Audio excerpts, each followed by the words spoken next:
which is a pretty big indicator that I think that he's got something like Injured Blade Master. Something that I have seen a little bit lately is Gelbin Stalker. And is it Gelbin or Geblin? I can never remember the name of that card. The 2/3 for 2? Yeah, the stealth guy. Oh yeah, with Valence Chosen, right? Yeah, that's really the only unique thing I've seen come out of Priest in quite a while. Well, they are pretty standard, but like really, it's a lot of flex cards. Like, do you want 2 Shadow Menace? Do you want 1 Shadow Menace? Do I want 2 Recombobulators? Do I want Shrinkmeister? It's not really that many builds that are approaching the game very differently. Yeah, it's really just, they tend to have a similar play style a lot of the time. It's just that a few cards will make the difference. It's like, you know, when you're facing Control Warrior as Control Priest, or, well, actually, should I say as Priest, since there's really not much else left, than Control since Undertaker's been out. It's pretty much always going to come down to the card that you're playing. It's always going to be the last threat that gets put down will win the game. So what ends up happening when you're building Priest is you have to let the metagame settle, and once it's settled, then you build the Priest deck. You never just make a Priest deck and throw it at the metagame, because it's not going to be adapted. It's a very, very reactive class. As a result, you have to let people do their thing, and then once they have done what they wanted to, then you come in with a Priest deck that counters that specific meta. Yeah, it's sort of the nature of the hero power. It's not really making any progress unless you're able to react to stuff. And you're seeing that with a lot of classes too. Like Hunter, for instance, obviously their hero power is really, really leaning towards aggression. So you're probably going to see more aggressive Hunter decks than anything else. So if you want to beat people up, Hunter's a great class, but Priest probably isn't. You have to be able to respond.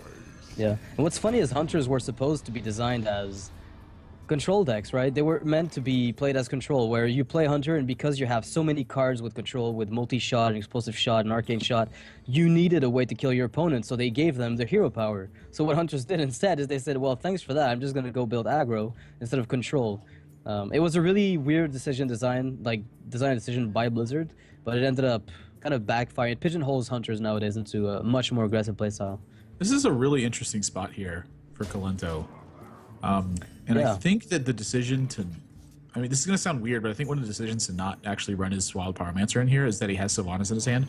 So when he sees something like Keeper of the Grove here, he's just really not that upset with it. If he can at all stabilize his board position, he's going to be primed to be able to take this match. Yeah, I mean, it's very easy for him to just, if he wants, he can Shadow Word Death. If he just wants to wait it out, he can. Well, but you don't want to be taking 7 damage here. Like, he can now Shadow Word Death if he wants. That was a pretty important draw to be able to stabilize his board position. Yep. And that's an understatement, I think.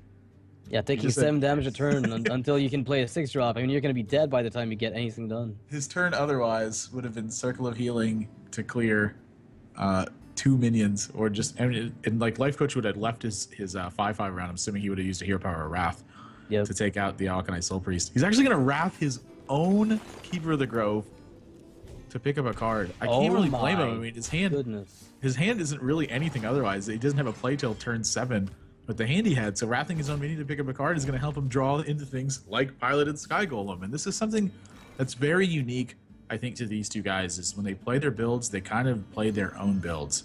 And they do it very often. And actually, this own Wrath actually might come back to haunt him too, because Light of the Nara is going to kill this guy now. How do you... I mean, you kind of have to throw your Sky Golem on this board like you've never done it before, but, I mean, at least you know the Light Warden's not going to get buffed up in this position. There's at least that you've got going for you. It's going to be a 1/2 and stuck there until the Alkanite's gone. Oh, Shrinkmeister, does that change anything? It does allow you to trade with the... I mean, you could always kill everything with the Light of the Naru here if you're Kolento. I think that's what he's gonna end up doing. Yeah, I don't dislike that. It's actually pretty easy because you're very mana efficient. You Light of the Naru, you ping with your hero power, you get yourself an extra minion. Sylvanas just doesn't feel that great right now. Yeah, if it would be good Sylvanas on paper, but yeah.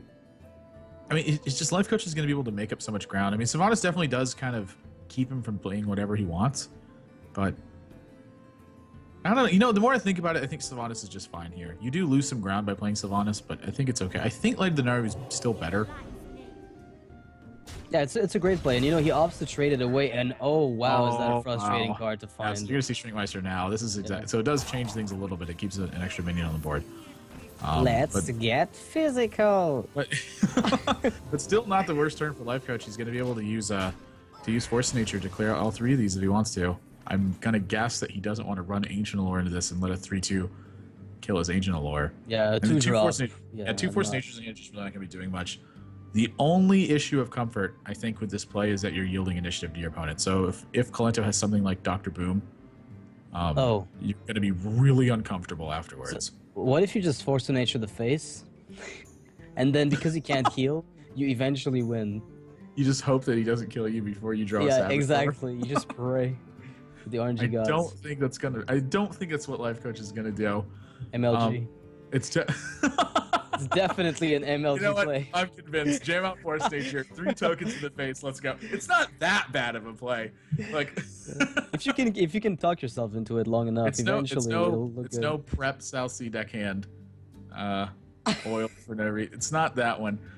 Which was pretty bad, but it wasn't quite as bad as his reaction made it out to be. It definitely was bad. I'm not gonna question that, but it wasn't as bad as his body language was conveying. That was the point I was trying to make earlier with that. So, but yeah, no surprise to see the Force Nature here, really. And yeah, Sylvanas is gonna.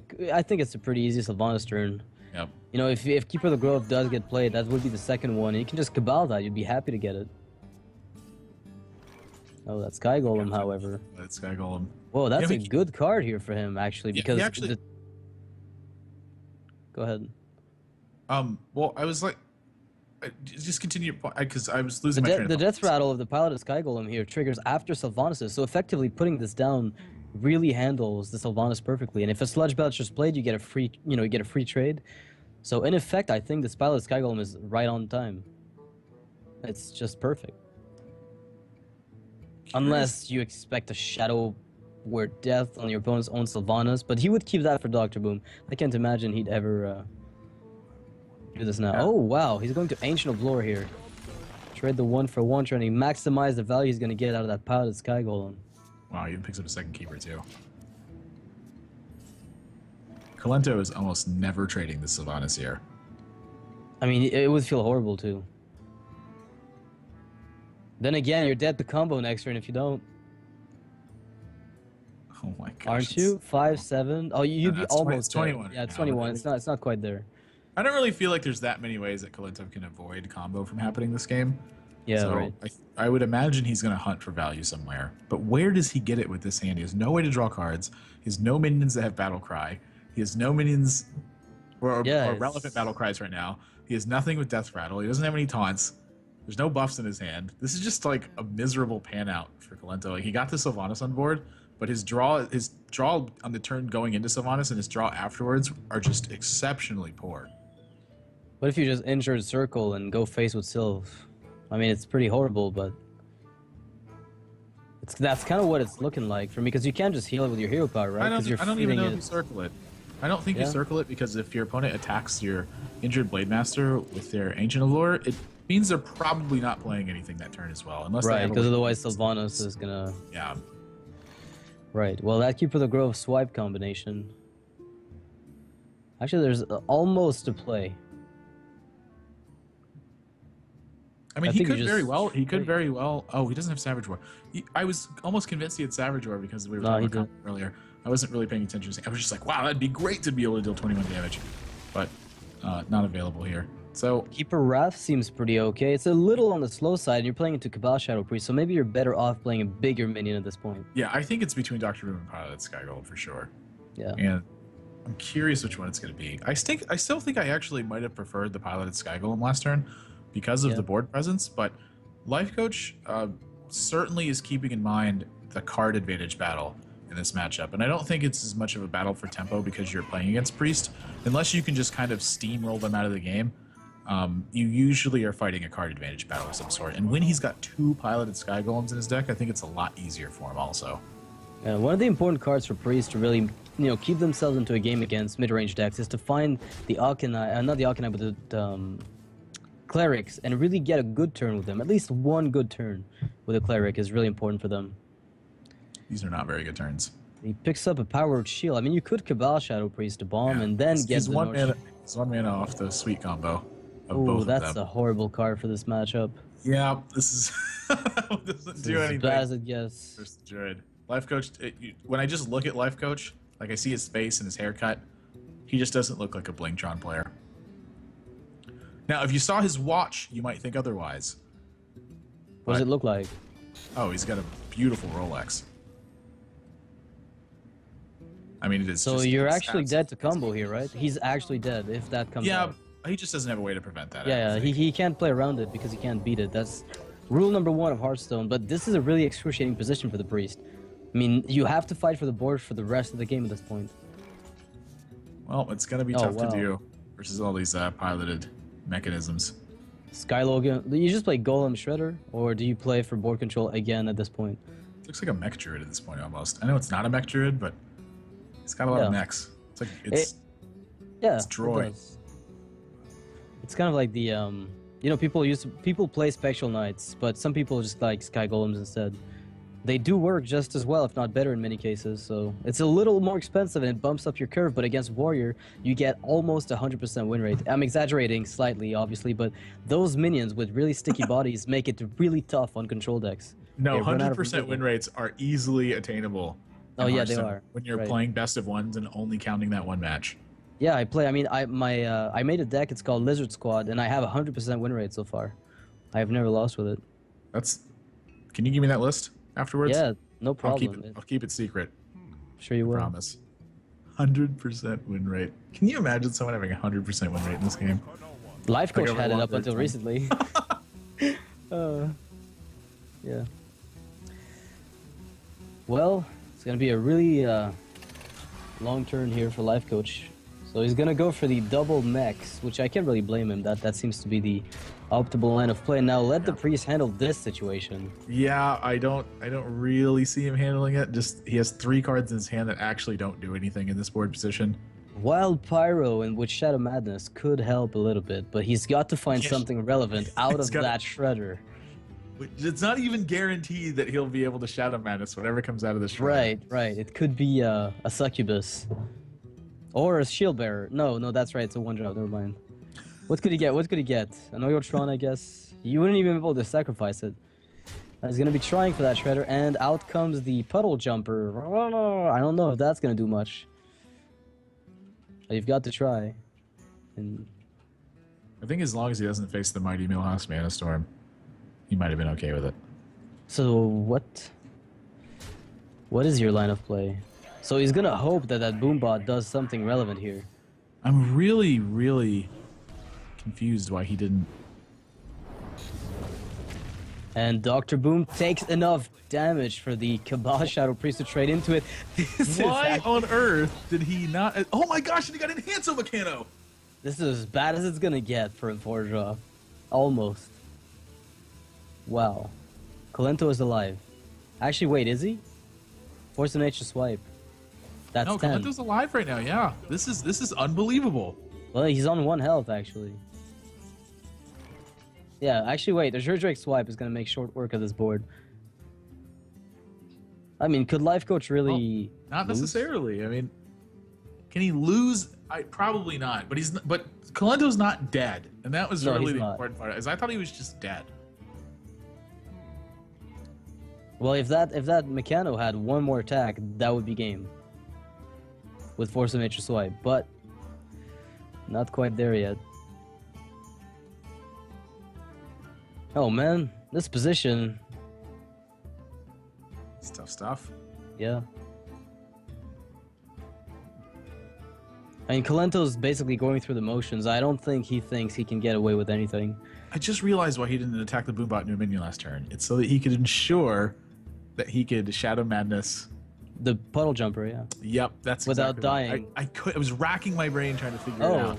Okay. And I was like, oh, I get it now. Oh, geez. Yeah, this is. I think that may have sealed this. Yeah, you just swipe face and forget about it, right? Or is he gonna try to make the optimal play still? I think I'm the kind of player who just swipes face here and forgets about everything. Yeah, I really just swipe face because I don't see what my opponent could even do at this point. I even swipe face when I can do it on turn 1 with a coin and innervate. True. So he's gonna swipe the minion and go for the trade. Well, Lifecoach is as careful as he's known to be. You can never be too careful, right?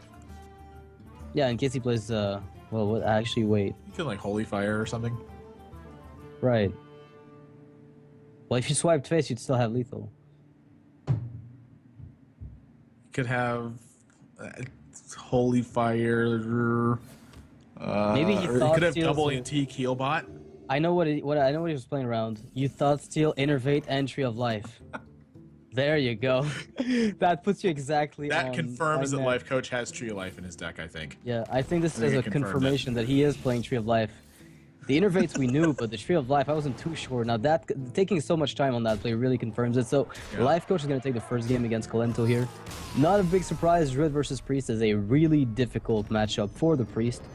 That's going to lock out the Druid for Lifecoach. He's going to have... Yeah, And that he seems to be like one of those things that happens when people are playing like mid-range style of Warlocks or even like super fast style of Warlocks. And Handlock used to just absolutely dominate Druid. But Druid's really changed a lot since then.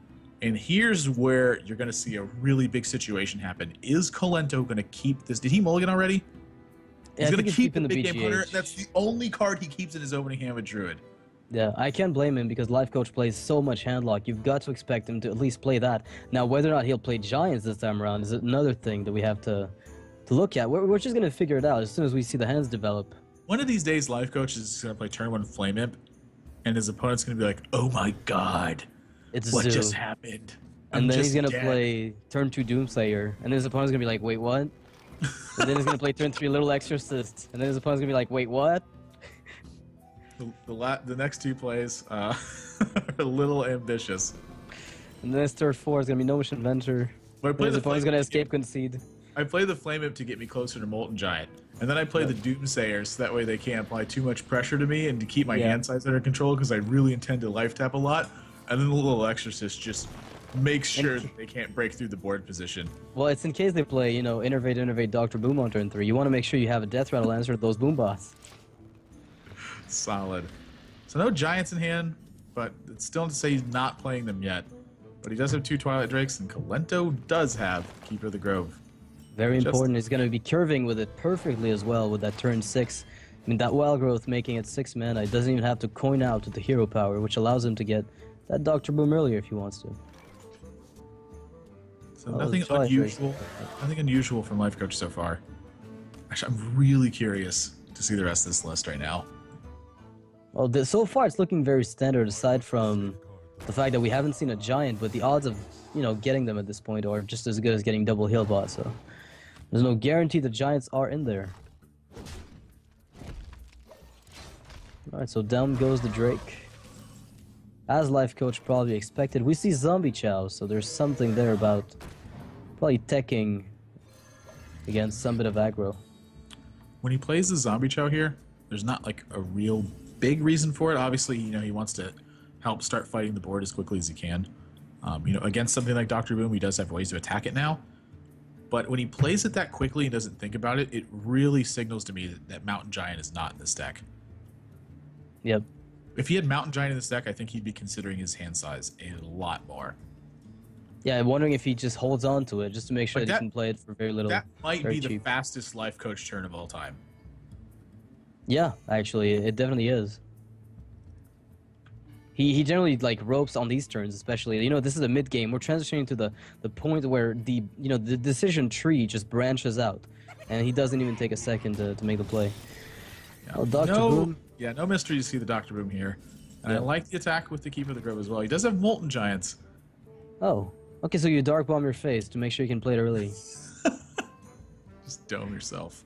Wait, so I do like there's a really good play here for Lifecoach. I mean that Siphon Soul on Boom, then you use one. You trade your 2/1 into that Keeper, and then you eat one of those Boom bots with your Drake, or you just go face and let him trade because you haven't seen a second Keeper, which would have probably come out.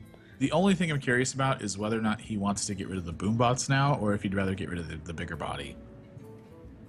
I think, yeah, it looks to me like he'd rather get rid of the bigger body. Mm-hmm. That one's Yeah, that's certainly the bigger body. So just go face here. Yeah, I force mean, I the- guess there's not really a huge. I mean, you do have to kill your opponent eventually, and I don't think these 2 boom bots are that big of a threat. And oh my gosh, Ooh. Kolento draws Harrison Jones. It's the second time he's drawn Harrison Jones Well, in two different decks now. you face Jiraxis. Well, something I'm curious about though is that like Lifecoach, he plays a lot of Paladin, but he doesn't play like almost any warrior. Yeah, you're right. I don't remember seeing him play much of it. And his rogue play is sort of like split. You know, I've seen him practice rogue from time to time, but He's not really like a big rogue player, I feel like. Well, there is a mountain giant here. I'm like so confused now. I'm really surprised he took so little time to play the zombie chow that turn. Maybe he just had a soul read. He's like, he just stared Kolento down. He's like, he's gonna play Dr. Boom next turn. Maybe he already knew the gameplay. Maybe he already thought through that specific play and figured, you know, next turn I'm probably gonna be doing this if this happens, because he already had the 2 cards in hand. So uses the Drake here to trade Mortal Coil to cycle the card, which effectively doesn't change the mana cost of the Mountain Giant, and Kolento is going to have to deal with that Giant and that Drake. In fact, he's got a pretty good way for the Giant. A pretty darn good way. I'd say it's about the best play that you can have for the old Mountain Giant.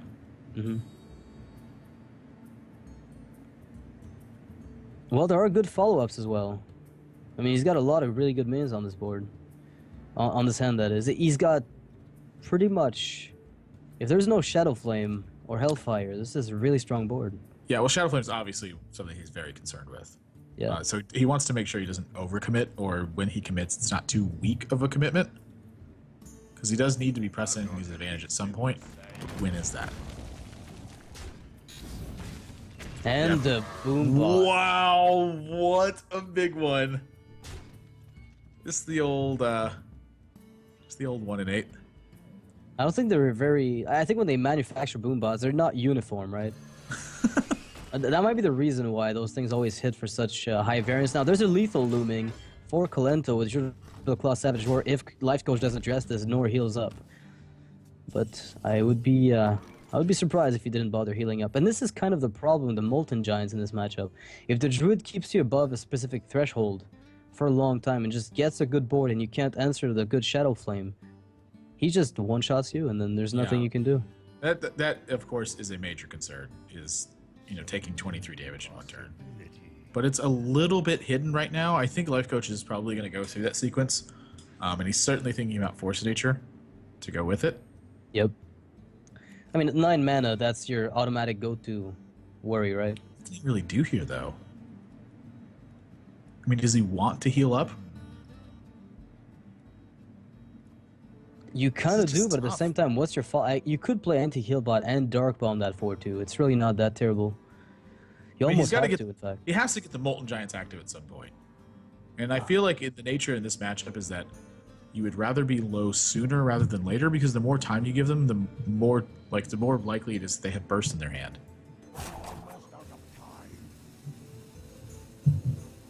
I'm not sure how much you can afford playing into combo here. Lifecoach has got to feel a little worried. He sees the rope come on, and he has to make a play, and he finds the Hellfire. He can Hellfire. Well, he's got to do bomb. something quick. He's only got a few seconds left.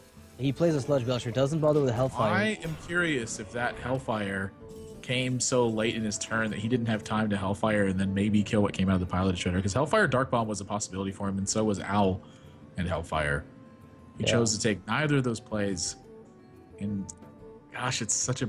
I mean, this feels so bad for Lifecoach right now. Kolento just has all of the options in the world. He's got such a big board. He's going to kill this and draw cards. He's got so many cards in his hand. Oh, he finds the Innervate, actually. Wait. Is this... It's not quite lethal. No, he's still man off of... With Innervate. No, he's still... You're still a short mana off, yeah. So you really actually wait. You rat the Belcher. You Innervate to the Claw Savage Roar. Would that do it? And then use your face to kill the slime, and so you have 4, 12, 18. You have 18 damage. Yeah, if the Boombot hit for 2, you'd win essentially. But oh my gosh, I think he's gonna go for it. Yeah, I think this is a pretty good play for him, and he's gonna take it. Oh my gosh, this is a 75% chance to win this turn. Yep, there is definitely a good chance that Kolento takes the game. And Lifecoach's got to be worried, but the rope, the Sludge Belts are taking forever. Did this even work? Oh, the rope! He could not. Blizzard has to remove that rope. I've seen too much of that happen in competitive play. I'm gonna be the annoying opinion emitter here, but I have seen too much of this. I'm stunned right now. I've seen way too much of this. Well, I guess part of your new skill set is having over 200 APM for Hearthstone. What a perfect time! What a perfect timing for that. Like I'm just like, if you guys could see my face right now, I was just like it's like I saw a freaking ghost. I have. It's been a long time since I've seen the rope matter in that fashion. I'm absolutely stunned right now. I think that was actually one of the only ways that Lifecoach could win this game. Yeah, as if the rope actually, messed up Kolento's line of play. But, the line of play that I highlighted was exactly what Kolento took, but it's not exactly obvious when you're in the player's shoes. It's a pretty obscure line of play, because you have to think about how much damage the Boombot could deal and what you're going to be innervating. So getting that Wrath card draw is what made that turn for him. I'm still just absolutely shocked. Well, Kolento's going to have to find some miracle or another. Force of Nature Savage Roar would be nice, but... Hey, swipe only costs 3 mana. Yay. You just throw everything there, I guess. I mean, this is pretty close to a concede, I think. He can kill this thing. It's not the worst in the world, I guess. You can play Harrison and the Shade, so unless the opponent has removal, one of 20,000 pieces, or healing, or taunts, you might win.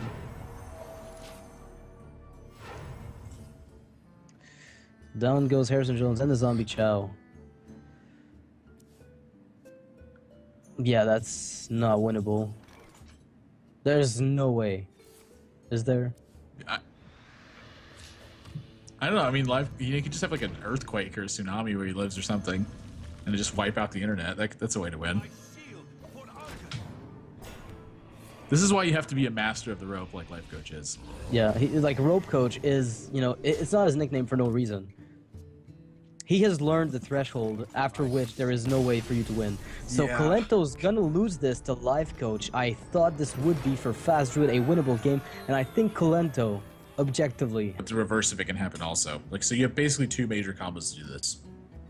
Number 1, of course, which is basically always a threat. Northshire Cleric, Injured Blade Master, Circle of Healing. But then the number 2 threat, which is probably the biggest one, is Auchenai and Soul Priest. I'm sorry, it's Auchenai, Soul Priest, and Circle of Healing. Yeah, Circle of Healing is what you want against a Mech Mage. Shadow Menace, though, this is also a card that's pretty decent in this matchup, is being able to steal something and then trade it off efficiently. Mad Scientist, especially, you want to deny that mirror entity right away, if possible. Yeah. It's like a silence, and it's almost like a multi-shot that can silence the Mad Scientist in the process. Good stuff for him. Lifecoach's hand, too. I think a lot of people would just look at this hand and go, well, you turn 1 Mad Scientist, why not? But he doesn't have a turn 2 play if he does that. Yeah, that's the big problem, is his curve is completely thrown off, unless he top decks a 2-drop, which really... I mean, it's not unreasonable to expect getting one drop or 2-drop on the back of this. I mean, you could get you could get an Oiotron, you could get Mech Warper, you could get Snow Chugger, you can even find a Frostbolt for removal purposes.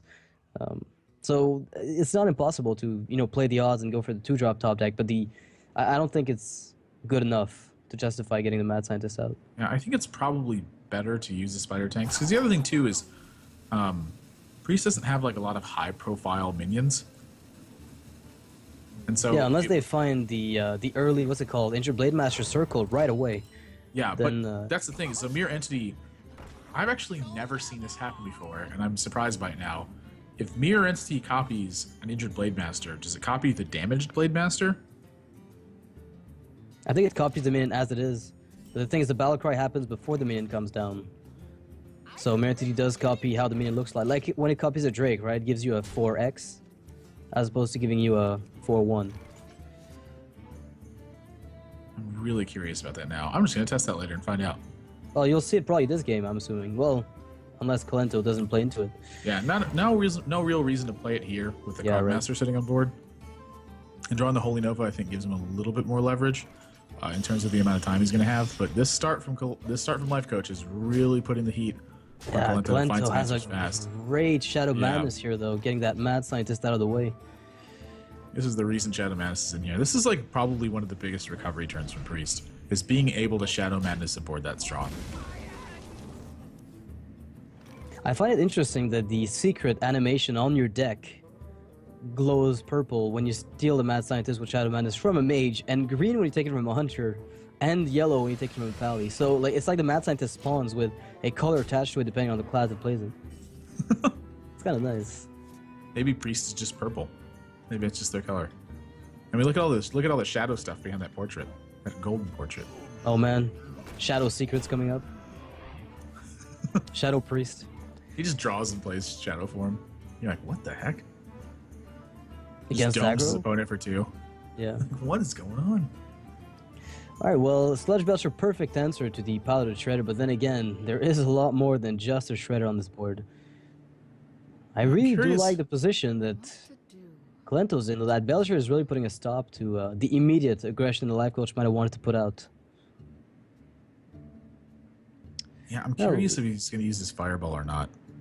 I kind of like Spider Tank ping, but then again, you're kind of playing into Akanai Circle. Actually, you're not kind so of. You want to run the it. Shredder? You want to run the Piloted Shredder in first? It feels terrible, but yeah. You could Fireball, honestly. Like, it's not even impossible to justify that. It's just you want to get. I actually like the Piloted Shredder play.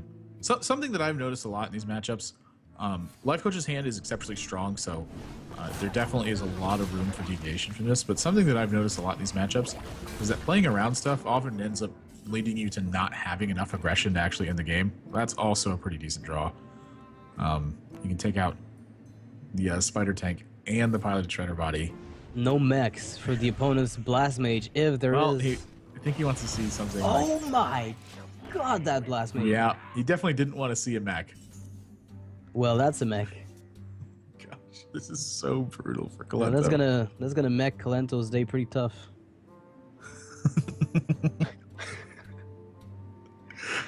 I'm not supposed to laugh at my own jokes. Let me just shut up. So that being said, no, it's great, man. You just let it rip. I love it. You got Goblin Blast Mage. Oh man, I thought I was gonna whiff completely. That was a near whiff experience. You know, it's actually kind of a blessing here for Lifecoach that it whiffed, because he's not going to play his Cogmaster into potentially a Holy Nova or something like that. Mm-hmm. So he may not actually. It may pan out that he doesn't have time to play this Cogmaster in the next 2 turns, and then because of that, he's going to have the Cogmaster in his hand at the end. Oh, Kolento has to play the Akanai here just because he needs the board presence. So he's forcing Lifecoach to deal with it, or at least he's going to be able to sacrifice it. And I mean, you could just Frostbolt it if you're Kolento and go full face, right? Or are you afraid of Circle? Or if you're Lifecoach, you mean? Yeah, sorry. If you're Lifecoach, you just Frostbolt this and then drop Mad Scientist Spider Tank and go face. That way he can't heal. If he's got Circle, you're getting a secret back. And you can play Yeti and Cogmaster on the back of it. Yeah, Holy Nova's not very good with an Akanai Soul Priest on the board. Yeah, not really. Wow, that's a really interesting play, actually. Then again, you could Nova, kill the Mad Scientist and the 3-2, and then heal yourself with your hero power, but that Spider Tank stays alive. So you'd have to ping the Spider Tank first, then Nova. Actually, maybe that plays too much into Nova and Circle. That's a very risky line of play. That's probably not one that Lifecoach will want to take. Well, we'll see. This is tough. I mean, he's thinking about everything. So obviously, one of his biggest concerns is just the amount of value that this card can generate by itself. And I think it's why he's giving it on to Frostbolt. This is just a much safer play. Like, I really do think it's interesting. Like, this is a turn that I'm going to watch for like 50 times again. I'm trying to think about like how big good of a play the Frostbolt play is actually, because it puts so much pressure on your opponent. Yeah, like, but the times where it backfires is really... That's the trade-off there, is when it goes wrong, you've given up. Yeah, exactly. You know what? Well, it's over, and here you can have the win. And then you top deck Dr. Boom, and you win the game, and everything is back in your favor. Risk versus reward assessment is what that last turn was. Alright, so we'll see exactly what Kolento goes for here, but I wouldn't be surprised to just see a boring, quote-unquote, injured Blade Master Holy Nova. You can't afford, or, I mean, I really don't see... He's got to get stuff out, honestly. I mean, he's down at 12. He has to really start making something happen. So by doing this and healing him a minion, he's hoping his opponent doesn't have a Fireball. He's already seen the 1, so it's not the most likely outcome. Yeah, this is looking like the more favorable trades that Lifecoach wants. Is there any chance that isn't Mirror? I mean, Lothar played a counterspell. Maybe his teammates playing a counterspell. Who did I see recently? I think it was Zixo. I think that played Kirintor Mage in a mid-range. No, Savish, I think, played a counterspell and 2 Mirror Entities with 1 Kirintor Mage and 2 Mad Scientists. Well, Kolento doing an all right job of keeping himself in this game, I imagine. He is alive, actually, still. Yeah, I think this is going to be Shrinkmeister to get this Mirror Entity out of the way. It's going to keep his injured Blade Master a little bit more healthy. And all I know is going to clear this position. Imagine if that were a counterspell, though. This would actually be so devastating. Brutal. Yeah. My face when I play a minion and my opponent's Mirror Entity doesn't trigger. Well, Kolento is back in this game. Yeah, still comfortable healing his opponent's minions because he knows that the cards... Oh my gosh, that is a huge draw right now. I said back in the game, right? He even has an armor plating to keep his Dr. Boom out of range of the damage that's on the board. This is such an important turn for Kolento because he has Wild Pyromancer to deal an extra damage, but what he's missing is I mean, he's not missing it, of course, but what's going to end up happening is the boombots are going to activate from that. This is so bad for Kolento. Just one card draw. Doctor overpowered. Why? Lifecoach is thinking about whether or not to armor plate. Because if you do armor plate, you're still losing it to the Wild Pyro play, which is the only one that loses you the game. So, wait. This has to be the Wild Pyro. I mean, there's nothing but a Wild Pyro, right? You trade everything you've got into Boom, and then you play Wild Pyro, Powered Shield, Taunt. Then you just try your best. Or you just trade the 3-2 and hope your 4-7 tanks a few, like a Boombot hit. This is so tough. Yeah, trade a 3-2 away, then you play Wild Pyro. These Boombots make it to where there's so many ways for him to actually just lose this turn. Well, let's see what ends up happening with that. He could even just die. The Boombots might just kill him. He has to heal first, maybe. Why wouldn't you, right? Because either way, you're going to be forced to attack into Boom with it. You're just playing the... Oh, man, what if the Boombots hit the Wild Pyro? Just what if? He's going to have to heal it up and give itself... At least there's no longer a possibility of him dying this turn. Okay, what comes out now? Oh! Ouch. I wonder if he should have played Harrison first or not. He wanted to play the Rusty Horn, though. That was the big idea, is to Rusty Horn to kill that last mech. And he's gonna kill... Oh, playing for value here. But I think Lifecoach will just time rewind the Dr. Boom and put it back down. Right? No, I mean, what else? What's the point? I think it's the play, honestly. It seems to me like a pretty good line of play. You're still keeping the armor plating in case you find the Archmage Antonidas and your priest opponent somehow swings back in the game. Oh man, but the thing is, by doing this, you're allowing your opponent to really taunt that injured Blade Master to his fullest extent.